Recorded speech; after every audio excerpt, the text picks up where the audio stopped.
نہیں چاہیے۔ حضرت عبداللہ بن عمر بن عاص رضی اللہ تعالی عنہ فرماتے ہیں کہ مجلس رسول میں ہم بیٹھے ہوئے تھے، ہجوم عاشقاں تھا۔ آقا کریم نے ارشاد فرمایا اگر جنتی دیکھنے کا شوق ہے تو دروازے پہ نگاہیں جما لو، جو شخص اب سب سے پہلے مسجد میں داخل ہوگا وہ جنتی ہوگا۔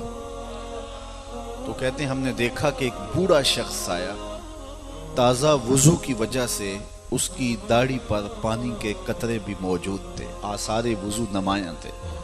جوتا اس نے اپنے بائیں ہاتھ میں پکڑا ہوا تھا اور یوں مسجد میں داخل ہوا، بیٹھ گیا۔ اگلا دن ہوا تو پھر مجلس رسول سجی تھی۔ آقا کریم نے فرمایا اگر جنتی دیکھنے کا شوق ہو تو دروازے پہ دیکھو۔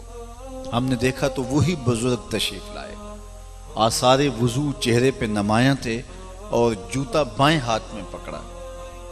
کہتے ہیں تیسرا دن ہوا تو حضور نے پھر فرمایا جنتی دیکھنے کا شوق ہو تو دروازے پہ دیکھو، اب جو شخص مسجد میں داخل ہوگا وہ جنتی ہوگا۔ تو کہتے ہیں ہم نے دیکھا تو وہی بزرگ تشریف لے آئے، بایاں جوتا انہوں نے ہاتھ میں پکڑا تھا اور آثار وضو ان کے چہرے سے نمایاں تھے۔ شارحین لکھتے ہیں کہ جو اللہ والے ہوتے ہیں ان سے جو منسوب چیزیں ہوتی ہیں وہ بھی قابل ذکر ہو جاتی ہیں۔ 3 دن ذکر کیا حضرت عبداللہ بن عمر بن عاص نے، تو تینوں دن ذکر کیا، جوتا ہاتھ میں پکڑا تھا تو اس کا جوتا بھی قابل ذکر ہو گیا۔ تو تیسرے دن کہتے ہیں لوگ اٹھ کے گھروں کو پلٹے اور وہ بھی گیا، لیکن میں ان کے پیچھے ہو گیا۔ میں نے کہا کہ میری والد گرامی سے کوئی شکر رنجی ہو گئی ہے، تو میں 3 دن آپ کے ساتھ گزارنا چاہتا ہوں کہ آپ مجھے اپنے ساتھ رکھ لیں گے؟ میں نے کہا کہ انہوں نے کہا کوئی نہیں، آ جاؤ۔ تو میں 3 دن ان کے ساتھ رہا۔ کہتے میری لالچ یہ تھی کہ میں دیکھوں تو صحیح اس کے عمل کون سے ہیں۔ رسول کریم علیہ السلام نے ارشاد فرمایا جنتی دیکھنا ہے تو دروازے پہ دیکھو، اور تینوں دن یہی دکھائی دیتا رہا۔ تو میں دیکھوں تو صحیح اس کے اعمال کیا ہیں۔ خیر وہ مجھے گھر لے گیا، تو مجھے سونے کے لیے انہوں نے جگہ دی، ساتھ خود بھی قریب لیٹ گئے، اور میں چادر تو اوڑھ لی لیکن میں سویا نہیں تھا۔ میں اس طاق میں تھا کہ دیکھوں کہ یہ عمل کون سے کرتا ہے، اس کی رات کیسے گزرتی ہے، وظائف کیا پڑھتا ہے، نوافل کس طرح سے پڑھتا ہے۔ لیکن ساری رات گزر گئی، وہ بزرگ سوئے رہے۔ ہاں اتنا تھا جب کروٹ بدلتے تھے تو رب کا نام لیتے تھے، اس کے علاوہ وہ معمول کی نیند سوئے، میں بھی رات گزار دی۔ صبح ہوئی، فجر کا وقت ہوا، اٹھے، نماز پڑھی، اور پھر کھیتی باڑی جو بھی کام کاج تھا اس میں سارا دن مصروف رہے، نمازیں فرض ادا ہوتی رہیں۔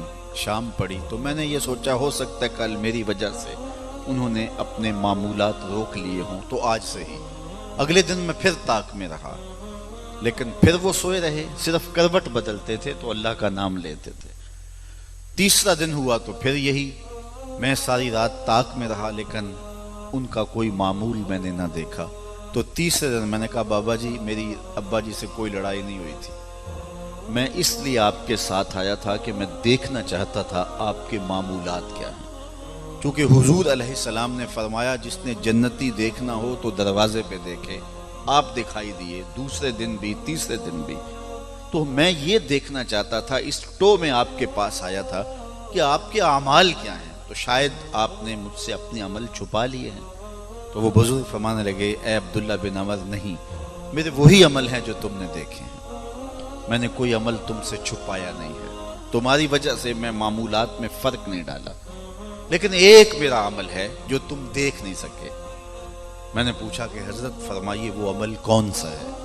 تو وہ بزرگ کہنے لگے اے ابن عمر، یہ جو میرے سینے میں دل رکھا ہے نا، اس میں کسی مومن کا بغض نہیں ہے، تو یہ اندر صاف ہوگا تو جنت کے راستے بھی صاف ہو جائیں گے، لیکن ہم نے اپنے اندر کو غلاظتوں سے بھرا ہوا ہے۔ اچھا میں اگر کسی سے حسد کرتا ہوں تو اس کا کیا بگاڑ لوں گا، اپنے آپ کو بے چین رکھا ہوا ہے۔ اگر کسی سے بغض رکھتا ہوں تو اس کو کیا کر سکتا ہوں، اپنے آپ کو ہی بے چین اور بے قرار رکھا ہے۔ میں اپنے اندر کسی کے لیے دشمنی پالی ہوئی ہے تو میں اس کا کیا بگاڑ سکتا ہوں؟ اپنے آپ کو میں نے بے چین رکھا ہوا ہے، اور اگر میں کسی سے پیار کروں گا، کسی سے محبت کروں گا، میرا دل کسی کے لیے صاف ہوگا تو میں اپنے آپ کو سکھی رکھوں گا، اور میرا دل اپنا صاف اگر ہوا تو اس آئینے میں صورت تو اپنی ہی دکھائی دے گی، تو پھر مجھے کوئی برا بھی دکھائی نہیں دے گا۔ کس کو پتھر مارے ناصر کون پرایا ہے، دل کے شیش محل میں ایک ایک چہرہ اپنا لگتا ہے۔